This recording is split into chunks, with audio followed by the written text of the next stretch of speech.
நடுநாடியோடு கூடி நடமாடும் உருவே, நடராஜ நடராஜ நடராஜ குருவே.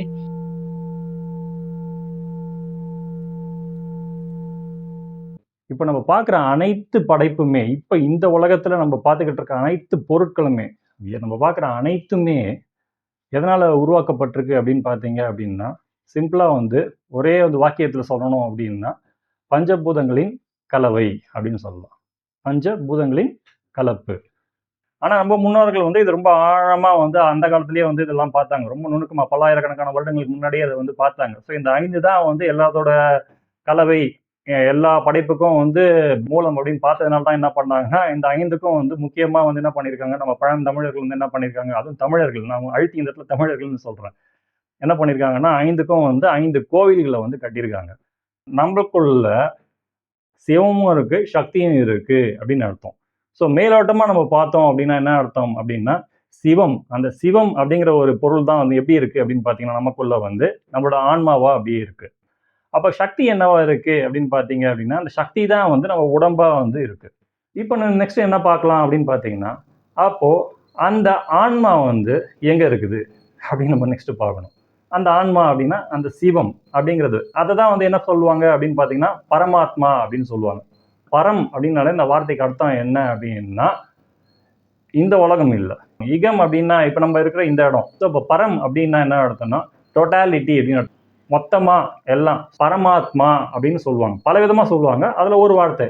அப்போ அதோட ஒரு துளி, அதுதான் வந்து நம்மளோட ஆன்மாவா வந்து இன்றைக்கு இருக்கு, நமக்குள்ள வந்து இருக்கு. அதை தான் நம்ம என்ன சொல்றோம், அந்த துளியை என்ன சொல்றோம் அப்படின்னா ஜீவாத்மா, ஜீவன் அப்படின்னு நம்ம வந்து சொல்றோம். ஓகேங்களா? அது பரம், இது ஜீவன்.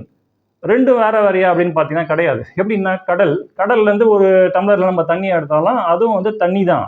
அந்த தன்மையில பார்த்தீங்கன்னா ரெண்டும் ஒன்று தான். அளவுல தான் வந்து வேறுபாடு. மற்றபடி அது நீர் அப்படிங்கிற ஒரே தன்மையாக தான் இருக்குது. ஸோ அப்போ இந்த இடத்துல வந்து ஆத்மா, மொத்தமாக ஆத்மா, இது வந்து அதுலேருந்து ஒரு துளி ஆத்மா, அவ்வளோதான். அந்த ஒரு பிரிதல், அந்த பிரிதல் எங்கேருந்து வந்தது, சக்தி மூலியமாக, சக்தியினால நடந்த ஒரு சம்பவம் அது.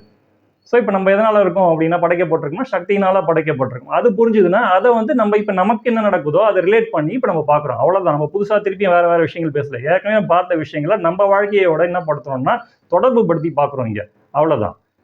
ஸோ அப்போ நம்ம ஜீவாத்மா நமக்குள்ள இருக்குது. அது எங்கே இருக்குது அப்படின்னு பார்த்தீங்க அப்படின்னா, இந்த தலைக்குள்ள வந்து இருக்குது. உடம்பு அப்படின்னு நம்ம சொல்கிறோம் அப்படின்னா, நாமளா வந்து நம்ம வந்து உடம்புனா ஃபுல்லாக அப்படின்னு நம்ம வந்து என்ன பண்ணுவோம், நினச்சிக்குவோம். நம்ம அப்படிதான் வந்து இப்போ பழக்கத்தில் வந்து நம்ம அப்படித்தான் வாழ்ந்துக்கிட்டு இருக்கோம். உடம்பு அப்படின்னாலே என்ன அர்த்தம் அப்படின்னு பார்த்தீங்கன்னா, இந்த கழுத்துலேருந்து பாதம் மட்டும்தான் வந்து ஆக்சுவலாக உடம்பு. ஓகேங்களா? ஏன் அப்படின்னு பார்த்தீங்கன்னா, நம்ம வாழ்கிற வாழ்க்கையை வந்து பார்த்தீங்கன்னா, பெரும்பாலும் இப்போ நம்ம வாழ்ந்துகிட்டு இருக்க வாழ்க்கையை வந்து இந்த உடம்புக்காக தான் வாழ்ந்துகிட்டு இருக்கோம். இந்த உடம்பால் வாழ்ந்துருக்கோம். மெயினாக எப்படி சொல்லணும்னு சிம்பிளாக சொல்லணும்னா, மெயினாக வந்து இந்த உலகத்தில் வந்து பார்க்குற பெரும்பான்மையான மக்கள் வந்து என்ன எதுக்காக வாழ்ந்துட்டு இருக்காங்க, வயிற்றுக்காக தான் வாழ்ந்துகிட்டு இருக்காங்க. உண்மையான நம்ம மொத்த இந்த எல்லாத்தையும் எடுத்தீங்க அப்படின்னா, முக்கியமான விஷயங்கள், முக்கியமான உறுப்புகள், ரகசியங்கள்லாம் எங்கே இருக்குன்னு பார்த்தீங்கன்னா, இந்த தலை அப்படிங்கிற ஒரு பகுதியில் தான் வந்து முக்கியமான விஷயங்கள் எல்லாமே இருக்குது. ஆனால் இதை பற்றி நம்மளுக்கு எந்த புரிதலும் இல்லை. யாரும் நம்மளுக்கு ப்ராப்பராக சொல்லிக் கொடுக்கல. நம்மளும் வந்து அதை நம்ம முயற்சியில் வந்து போய் அதெல்லாம் தெரிஞ்சிக்கவே இல்லை. ஸோ அதனால பார்த்தீங்கன்னா, அந்த ஒரு இடத்துல தான் வந்து இந்த தலைக்குள்ள தான் வந்து என்ன இருக்குது அப்படின்னு பார்த்தீங்கன்னா, நம்மளோட அந்த ஜீவன் அப்படிங்கிற ஆத்மா வந்து இருக்குது. இப்போதைக்கு வந்து ஒரு தியரி மாதிரி தான். ரொம்ப டீப்பாக எடுத்தோம்னு நம்ம இப்போ உள்ளே போக வேண்டாம். அப்போ உடம்பா சக்தி இருக்கு அப்படின்னு மேலோட்டமாக பார்த்தோம். அப்போ உடம்புல குறிப்பாக வந்து எந்த பகுதியில் சக்தி இருக்கு? இப்போ சிரசு அப்படிங்கிற ஒரு விஷயம், சிரசுங்கன்னா தமிழில் வந்து தலை. இப்போ இதை தான் வந்து என்ன சொல்லியிருப்பாங்கன்னா, முன்ன சித்தர்கள் இதில் வந்து என்ன சொல்லியிருப்பாங்கன்னா, எஞ்சான் உடம்புக்கு சிரசே பிரதானம் அப்படின்னு இருப்பாங்க. அவங்கவுங்க கையில் பார்த்தீங்கன்னா 8 ஜான் வந்து நம்ம வந்து அளவில் இருப்போம். பண்ணி பார்த்தோம், அளந்து பார்த்தோம் அப்படின்னா. அப்போ இந்த 8 ஜான்ல வந்து இந்த ஒரு ஜான், கடைசி ஒரு ஜான் தான் வந்து பிரதானம். பிரதானம்னா என்ன அர்த்தம்னா முக்கியம் அப்படின்னு அந்த காலத்து சித்தர்கள் வந்து சொல்லியிருக்காங்க. ஆனால் நம்ம என்ன பண்ணியிருக்கோம், நம்ம வாழ்க்கையில் வந்து இதுக்கு எந்த முக்கியத்துவமும் நம்ம கொடுக்கறது கிடையாது. நம்ம ஃபுல்லாக இதுக்காக தான் வாழ்ந்துகிட்டு இருக்கோம். அப்போ பிறப்பில் வந்து நம்ம என்ன பார்த்தோம் அப்படின்னா, கடைசியில் அந்த சிவம் இருக்கு, முதலும் கடைசியுமா சிவம் இருக்கு. அதுலேருந்து முதல்ல வந்து சக்தி வருது, அப்படியே போகுது, கிரியேட் ஆகிட்டு ஒரு ஸ்டேஜில் வந்து திரும்பி யூட்டர்ன் போட்டு திருப்பியும் வந்து எங்கே வந்தது அங்கே போய் பார்த்துது அப்படின்னு பார்த்தோம். ஸோ அதே தான் இப்போ படைக்கத்தில் வந்து இவ்வளோ ஜீவராசிகள் வந்து நம்ம கேள்விப்படுறோம், பார்க்குறோம். சயின்ஸ் வந்து இப்போ புதுசாக கண்டுபிடிச்சி எல்லாம் சொல்லிக்கிட்டு இருக்குது. எல்லாம் பழசெல்லாம் இப்படி நடந்திருக்கும், அப்படி நடந்திருக்கும் அப்படின்னு என்ன பண்ணுறாங்க, விளக்குறாங்க. அது உண்மையாக பொய்யாங்கிறது அப்புறம், இப்போ சப்ஜெக்ட் அது இல்லை நம்மளுக்கு. அப்போது இப்போ நம்ம வந்து என்ன சொல்லுவாங்க, இல்லாட்டி நம்ம என்ன நினச்சிக்கிட்டு இருப்போம் அப்படின்னு பார்த்தீங்கன்னா, இங்கே வந்து இந்த பூமியில் படைக்கப்பட்ட அனைத்து ஜீவராசிகள்லையும் பார்த்தீங்கன்னா, நம்ம உயர்ந்த நிலையில் மேன்மையான நிலையில் இருக்க ஒரு ஜீவராசி அப்படின்னு எதுன்னு பார்த்தீங்கன்னா, மனிதனாகிய நாம் அப்படின்னு தான் வந்து நம்ம வந்து சொல்லிக்கிறோம். அதே மாதிரி தான் வந்து சயின்ஸும் வந்து அப்படி தான் சொல்லியிருக்கு. கிரியேட் பண்ண எல்லாத்துலேயுமே வந்து தி பெஸ்ட், இதுதான் டாப் அப்படிங்கிற மாதிரி என்ன சொல்லியிருக்காங்க அப்படின்னு பார்த்தோன்னா மனிதன், நம்மளை தான் வந்து சொல்லியிருக்காங்க. ஸோ இது ஓவர் நைட்டில் அப்படியே டபக்குன்னு நம்ம மனிதனை வந்து விழலை. அது வந்து கொஞ்சம் கொஞ்சமாக ஒன்று ஒன்றா நுணுக்கமாக வந்து போய் தான் வந்திருக்கும். இது சயின்ஸோட பார்வை, பெரும்பாலான மக்களோட பார்வை. ஓகேங்களா? அது அவங்கவுங்க அவங்களோட மனதை வைத்து அவங்க வந்து சொல்லிக்கிட்டு இருக்காங்க. ஆனால் உண்மையில் வந்து எப்படி இருக்குது, நம்ம தான் வந்து டாப்பாக இருக்குமா, இதுதான் வந்து கடைசி நிலையா, கடைசி நிலைனா நம்ம இவ்வளோ தான் போக முடியுமா அப்படின்னு நம்ம வந்து உள்ளே இறங்கி டீப்பாக வந்து பார்த்தோம் அப்படின்னா எப்படி இருக்குது அப்படின்னு பார்த்தீங்கன்னா, நம்ம மனிதனாகிய நாம் வந்து டெட் சென்டரில் இருக்கும். எங்கே இருக்கும்? சென்டர்னா நடு. கரெக்டாக வந்து அந்த முதல்ல தோன்ற அந்த இதுலேருந்து இப்போ நீங்கள் பார்க்குற நம்ம வந்து எங்கே இருக்கோம் அப்படின்னா கரெக்டாக சரி பாதியில் இருக்கும். அப்போ சரி பாதினா நான் இப்போ இந்த இடத்துல என்ன சொல்ல வரேன் அப்படின்னு பார்த்தீங்கன்னா, பல நிலைகள், பல காலகட்டத்தில் வந்து காலகட்டம்னா ஒரே ஜென்மத்தில் இல்லை, இந்த ஒரு ஜென்மத்திலே கிடையாது. இந்த ஜென்மத்தில் வந்து இப்போ நம்ம மனிதனாக இப்போ உட்காந்து நான் பேசிக்கிட்டு இருக்கேன், நீங்கள் கேட்டுக்கிட்டு இருக்கீங்க. அப்போது பல நிலைகளை கடந்து பல காலகட்டங்களில் வந்து நம்ம என்ன இருக்கோம் அப்படின்னா ட்ராவல் ஆகி என்ன பண்ணியிருக்கோன்னா கடந்து வந்திருக்கோம். நம்ம எந்த இடத்துக்கு வந்திருக்கோம்னா இப்போ நம்ம உட்காந்துட்டு பேசிகிட்டு இருக்க இந்த நிலைக்கு வந்து நம்ம வந்திருக்கோம். அப்போது நம்ம இன்னும் போக வேண்டிய இடம் வந்து இன்னும் ஒரு சரி பாதி வந்து இருக்குது. ஆனால் அது என்ன அப்படின்னு நம்ம யாருக்குமே வந்து இப்போ எந்த புரிதலும் வந்து இப்போ கிடையாது. அது பரவாயில்ல. இதை தான் வந்து அந்த காலத்தில் வந்து நம்ம முன்னோர்கள் எப்படி சொல்லியிருப்பாங்க அப்படின்னு பார்த்தீங்கன்னா, மொத்தம் 84 லட்சம் பிறவிகள் அப்படின்னு சொல்லியிருக்க மாட்டாங்க. 84 லட்சம் யோனிகள் அப்படின்னு இருப்பாங்க. யோனி அப்படின்னா என்ன அர்த்தம்னா கர்ப்பம், ஒரு பெண்மையோட பிறப்பு உறுப்புன்னு வச்சுக்கோங்க. அது வழியாக தான் எல்லாமே வந்து ஜனிக்கிறோம், நம்ம எல்லாமே பிறக்கிறோம். இப்போ 84 லட்சம் வகையான பிறப்புகள் கர்ப்பப்பை இருக்குன்னா அவ்வளோ வகையான வாய்ப்புகள் அப்படின்னு அர்த்தம். அப்போது அதில் மனித பிறப்பு மட்டும் வந்து 10 லட்சம் இருக்குது. இப்போ வந்து பார்த்தீங்கன்னா, இப்போ நான் ராஜேஷ் அப்படின்னா நான் ஒரு விதம், அந்த 10 லட்சத்தில் ஒரு விதமாக தான் நான் வந்து இப்போதைக்கு இருக்கேன். ஓகேங்களா? இது ஜஸ்ட் ஒரு சாம்பிள் தான் உங்களுக்கு சொல்கிறேன். இது வந்து உண்மைன்னு எடுத்துக்கலாம், உண்மை இல்லைன்னு நீங்கள் எடுத்துக்காமையும் போகலாம். அதை பற்றி எந்த பிரச்சனையும் கிடையாது. ஸோ இப்போ மனிதன் அப்படிங்கிறவன் இப்போ நம்ம எங்கே இருக்கோம் அப்படின்னு பார்த்தீங்கன்னா டெட் சென்டர். முதல்ல நம்ம நினச்சா மாதிரி நம்பின மாதிரி வந்து மனிதன் தான் கிரேட் அப்படின்னு சொல்ல வரல. ஆனால் உண்மையாகவே இதில் வந்து ஒரு முக்கியத்துவம் வந்து ஒரு மனிதனுக்கு வந்து இருக்குது. என்ன முக்கியத்துவம் அப்படின்னு பார்த்தீங்கன்னா, வேற எந்த ஜீவராசிக்கும் இல்லாத ஒரு தனித்தன்மை வந்து மனிதனாகி நம்மளுக்கு வந்து படைப்பில் கொடுக்கப்பட்டிருக்கு. அது என்ன அப்படின்னு பார்த்தீங்கன்னா, நாம் வேண்டி விரும்பினா இப்போ எந்த நிலையில் இருக்குமோ, மனிதன் நிலையில் இருக்குமோ, அங்கேருந்து எந்த அந்த நிலை, முதல் நிலைங்கன்னா அந்த அனாதியான சிவம், அசைவற்ற நிலை, அந்த நிலைக்கு நம்மளால் என்ன பண்ண முடியும் அப்படின்னா, நம்மளால் மட்டும்தான், அதை தான் சொல்ல வரேன். வேறு எந்த ஜீவராசிக்கும் இந்த வாய்ப்பு வந்து கொடுக்கப்படவில்லை, இந்த வாய்ப்பு வந்து வழங்கப்படவில்லை. மனிதனாகிய நம்மளுக்கு மட்டும் நம்ம வேண்டி முயற்சி பண்ணோம் அப்படின்னா எங்கேருந்து வந்தோமோ அங்கேயே போய் திருப்பி நம்ம சேர்றதுக்கு ஒரு வாய்ப்பு அளிக்கப்பட்டிருக்கு. இதை ஒரு விஷயத்தினால தான் வந்து மனிதன் வந்து ஒரு சிறந்தவன் அப்படின்னு ஆகுறான். புரியுதா உங்களுக்கு? இதை நான் ஒரு ஸ்டேட்மெண்ட் மாதிரி சொல்கிறேன், ஒரு புரிதலுக்காக சொல்கிறேன். நம்ம இதை ஏன் இப்படின்னு நம்ம பார்க்கல. முதல் காணொலியிலேயே பார்த்தோம், எந்த மிருகங்களாச்சும் வந்து இல்லாட்டி தாவரங்களாச்சும் வந்து ஆன்மா அப்படின்னு ஒரு விஷயம் இருக்குன்னு கேள்விப்பட்டிருக்கா, இல்லை அதை பற்றி புக்கில் படிச்சுக்கிட்டு இருக்கா, அதை பற்றி பாதர் பண்ணிக்கிட்டு இருக்கா, வருந்திக்கிட்டு இருக்கா அப்படின்னு நம்ம முதல் காணொலியிலேயே அதை தான் நம்ம பார்த்தோம். ஸோ அப்போ மனிதன் அப்படிங்கிறவன் நம்ம என்ன பண்ண முடியும் அப்படின்னா, இப்போ எந்த நிலையில் இருக்கோமோ திருப்பியும் அது பரம் அப்படின்னு நீங்கள் எடுத்துக்கலாம், இல்லாட்டி ஆரம்பம், அந்த ஆரம்பத்துக்கு முந்தைய நிலை அப்படின்னு நீங்கள் எடுத்துக்கலாம். அங்கே போய் நம்ம என்ன பண்ண முடியும்னா, நம்ம வேண்டி விரும்பினா திருப்பி அங்கே போய் சேர முடியும். நம்ம வேணாலும் வேண்டாட்டியும் ஒரு நாள் கண்டிப்பாக போய் சேருவோம், அது வேற விஷயம். அது வந்து மெதுவாக சுற்றி சுற்றி சுற்றி சுற்றி ஒரு நாள் போவோம். ஆனால் நம்மளா தன்முனைப்புலேயே என்ன பண்ண முடியும், அங்கே போய் சேர முடியும். எப்போ சேர முடியும்னா, ஃபஸ்ட்டு இதெல்லாம் இப்படி நடக்குதுப்பா அப்படின்னு உங்களுக்கு யாராவது வந்து காட்டினாதான், யாராவது நம்ம விளக்குனாதான், புரிஞ்சாதான் ஓ இப்படி ஒரு விஷயம் இருக்குன்னு நம்ம கவனிக்க முடியும். கவனிச்சாதான் அப்படி ஒரு விஷயத்துக்கு நீங்கள் ஆசைப்படுறதோ, அதுக்கப்புறம் முயற்சி எடுக்கிறதோ, அப்புறம் எப்படி ரூட்டுன்னு ஒன்று பிடிக்கிறதோ அதெல்லாம் வேற விஷயம், அதெல்லாம் அப்புறம் தான்.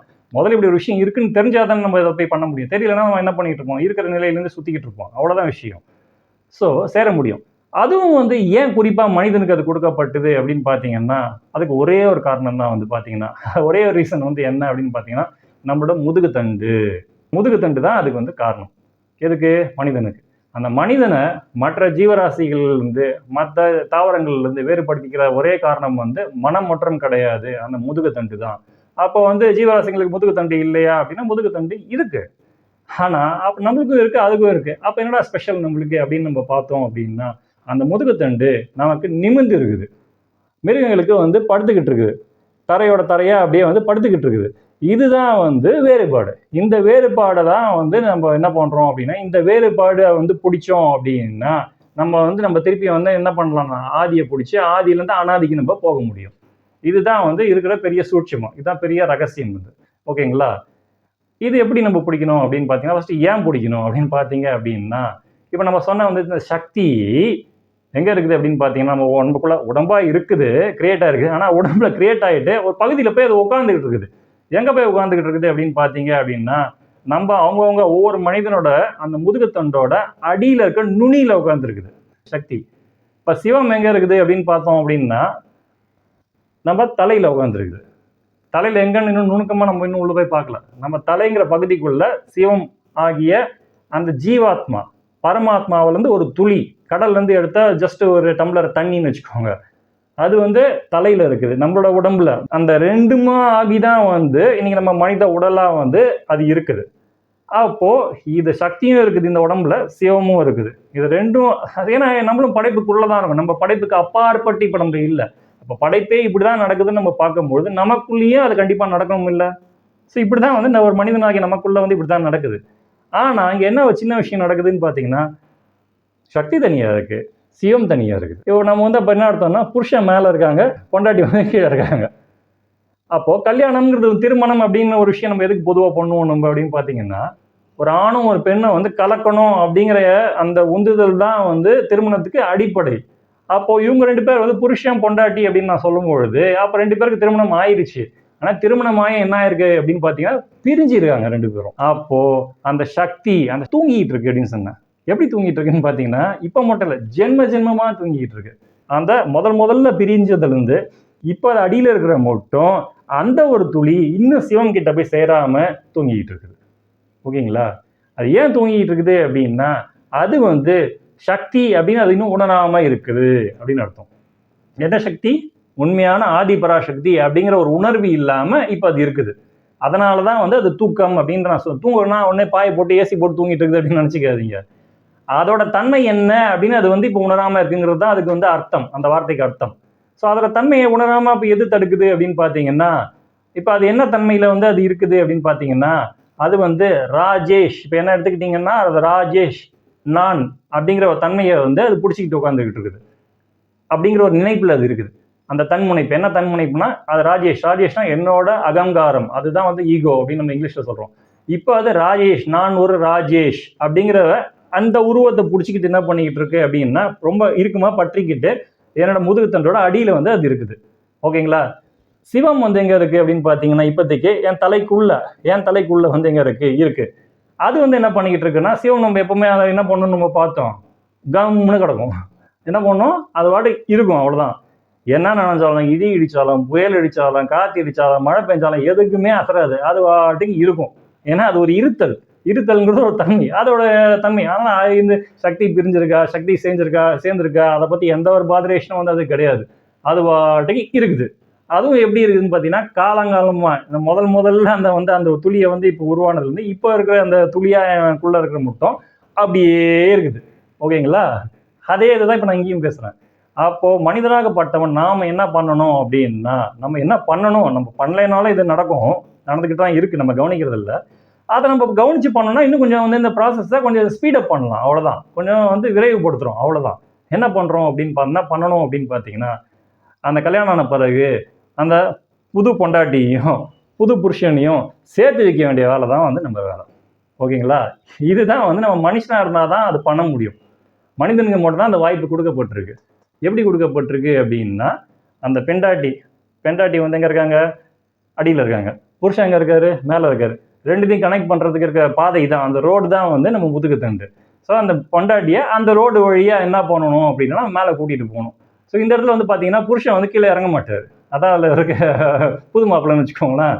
புது மாப்பிள்ளை முறுக்குன்னு கூட நீங்கள் வச்சுக்கலாம் அதை. ஸோ அந்த சக்தியை காலங்காலமாக ஜென்மமாக தூங்கிட்டு இருக்க அந்த சக்தியை நம்ம என்ன பண்ணணும் அப்படின்னா, நம்மளோட முயற்சியால் என்ன பண்ணணும் அப்படின்னா, மேலே நம்ம சிறுக நம்ம எடுத்துகிட்டு போயிட்டு அதை வந்து என்ன பண்ணணும் அப்படின்னா சேர்த்து வைக்கணும். இது 2 பேரும் நம்ம சேர்த்து வச்சுட்டோம் அப்படின்னா அதுதான் நம்ம பார்த்த அந்த கடைசி படத்தோட கிளைமேக்ஸ். இது என்ன கிளைமேக்ஸு? இப்போ எல்லா கிரியேஷனும் முடிஞ்சு திருப்பியும் வந்து என்ன ஆகுது, ஆதி வந்து அனாதியோட ஐக்கியமாய் நம்ம கை தட்டிட்டு வீட்டுக்கு போகணும் பாருங்க, நம்ம போன எபிசோடில். அதோட கிளைமேக்ஸ் வந்து இதுதான். பிறப்பால் நம்ம மனிதனாக படைக்கப்பட்ட காரணமே பார்த்தீங்கன்னா இதுதான். இது வந்து நம்ம பிறக்கிறதுக்கு முன்னாடி வந்து நமக்கு தெரியும். ஆனால் நம்ம வந்து பிறப்பதற்கு முன்னாடினா என்ன அர்த்தம்னா, அம்மாவோட தாயோட கருவில் வந்து நம்ம வந்து குழந்தையா இருக்கும்போது நமக்கு வந்து இது தெரியும், நல்லாவே தெரியும். ஆனால் அவங்களோட யோனி வழியாக நம்ம வெளியில் வந்து முதல் சுவாசம் நம்ம எடுக்கும்பொழுது என்ன ஆகுது அப்படின்னு பார்த்தீங்கன்னா, அந்த நினைவை வந்து என்ன பண்ணுறாங்க அப்படின்னா எடுத்துடுறாங்க. அந்த நினைவை எடுத்துட்டு நினைவு இல்லாமல் தான் வந்து நம்மளை அனுப்பி விட்டுறாங்க. ஆனால் வயிற்றுக்குள்ளே கருவுக்குள்ளே இருக்கும்போது அந்த குழந்தைக்கு வந்து இது நல்லாவே தெரியும். அது ரொம்ப டீப்பான சப்ஜெக்ட். இப்போ அது வேண்டாம் நம்மளுக்கு. ஸோ ஆனால் இப்போ நம்ம டோட்டலாக மறந்துட்டோம். ஃப்ரெஷ்ஷாக குழந்தை எப்படி ஃப்ரெஷ்ஷாக பேந்த வந்து இந்த உலகத்தை வந்து பார்த்து முழிக்குதோ, அதே மாதிரி நம்ம அப்புறம் திருப்பி என்ன பண்ணுறோம், அதை ஒரே விஷயத்தை தான் திருப்பி பண்ணுறோம். இதுக்காக தான் நம்ம வரோம் ஒவ்வொரு வாட்டியும். ஆனால் வாங்கி வந்துட்ட பிறகு இந்த உலகத்தில் இருக்க அவ்வளோ விஷயங்களை பார்த்துட்டு என்ன பண்ணுறோம் அப்படின்னா, மெய் மறந்து அந்த உலகத்தில் போய் மாட்டிக்கிட்டு ஏதோ ஒரு ரோலை ப்ளே பண்ணிக்கிட்டு என்ன பண்ணுறோம், வாழ்ந்துட்டு அப்படியே என்ன பண்ணிடுறோம், மன்னிச்சுட்டு திருப்பியும் வந்து இப்படி தான் போகிறோம். ஆனால் வந்து என்ன அப்படின்னா, திருப்பி நம்ம என்னவா ஆகும் அப்படிங்கிறது எந்த கேரண்டியும் கிடையாது அப்படின்னு சொல்லுவாங்க. ஸோ திருப்பி மனுஷனாக தான் பிறப்பீங்களா, இல்லாட்டி பிறப்புன்னு ஒன்று இருக்கா, என்ன இதுன்னு எல்லா கன்ஃபியூஷனும் இந்த உலகத்தில் கன்ஃபியூஷனுக்கு அளவே கிடையாது. ஸோ தெரியாது. ஆனால் அது என்னவாகலாம், எப்படி நடக்கும், அந்த விஷயம் இன்னும் நோட்டாக நம்ம என்ன பண்ண முடியும், அதை விளக்க முடியும். ஏன்னா அது புரிதல் இல்லைங்கிறதுனால தான் வந்து நம்ம அப்படி பேசிக்கிட்டு இருக்கோம். ஓகேங்களா? ஸோ இப்போதைக்கு நம்ம வாழ்க்கையில் வந்து நம்ம மனிதனாகப்பட்டவன் எதுக்காக படைக்கப்பட்டிருக்கான் அப்படின்னு பார்த்தீங்கன்னா, அந்த மனித நிலையிலிருந்து நமக்கு மேலே கரெக்டாக அந்த பாதி நிலையை கடந்து வந்திருக்கோம். இது ஒரு நாளில் நம்ம கடந்து வரல. படைச்ச உடனே நம்ம டக்குன்னு டபக்குன்னு வந்து மனுஷனாக வந்து நம்ம விழுந்து இல்லை. ஸோ இவ்வளோ லாங் ட்ராவல் பண்ணி, ஆனால் அதெல்லாம் சுத்தமாக தான் பெருந்தூக்கம்னு நம்ம வந்து முன்னாடியே நம்ம பழைய எபிசோட்ஸில் பார்த்துருப்போம். ஒரு பெரிய வந்து தொலைதூரம் வந்து நம்ம கடந்து வந்து இன்னைக்கு வந்து மனிதன் அப்படிங்கிற ஒரு நிலைக்கு வந்து நம்ம சேர்ந்துருக்கோம். கொஞ்சம் கொஞ்சமாக நவுந்து வரா மாதிரி நம்ம வந்திருக்கோம். வந்துட்டு என்ன பண்ணுறோம் அப்படின்னா, திருப்பி என்ன பண்ணிக்கிட்டு இருக்கோம், திருப்பி அதே காமெடியாக வேறு விதமாக பண்ணிக்கிட்டு இருக்கோம். புதுசுன்னு நினச்சி இதில் நம்ம பிஸியாக வாழ்ந்துகிட்டு இருக்கோம். ஆனால் நம்ம வந்தது வந்து இதுதான். ஸோ அப்போ வந்து நான் ரொம்ப இப்போ டீப்பாலாம் இப்போ உள்ள போகல. இப்போ கதை மாதிரி தான் இப்போ நம்ம வந்து பேசிக்கிட்டு இருக்கோம். இது நான் இப்போ பேசுகிற ஒரு விஷயம் நான் பேசுகிறேன் அப்படின்னா, அதை விளக்க வேண்டியது வந்து என்னோட வந்து பொறுப்பு. கண்டிப்பாக வந்து நான் விளக்குவேன். அது ஒரே நாளில் எல்லாத்தையும் ஒரே காணொலியில் பேசணும்னா ரொம்ப பெருசாக போய்கிட்டே இருக்கும். அதனால் ஸ்டெப் பை ஸ்டெப்பாக ஃபஸ்ட் எல்கேஜி, அப்புறம் யூகேஜி, அப்புறம் ஃபஸ்ட் ஸ்டாண்டர்ட் அப்படி தான் கொஞ்சம் கொஞ்சமாக அதை எடுத்துகிட்டு போக விரும்புகிறேன். ஏன்னா அதை பார்க்குற அனைவரும் இதை புரிஞ்சுக்கணும் அப்படிங்கிற அந்த எண்ணம் தான் இது காரணம். ஏன்னா போர் அடிக்கிறேன் அப்படின்னு நினைக்காதீங்க. கொஞ்சம் கொஞ்சமாக மெதுவாக எடுத்துகிட்டு போகிற காரணம் வந்து ரொம்ப ஆழமாக வந்து பார்க்குறவங்களுக்கு புரியணும். அவ்வளோதான் அதில் வந்து மெசேஜ்.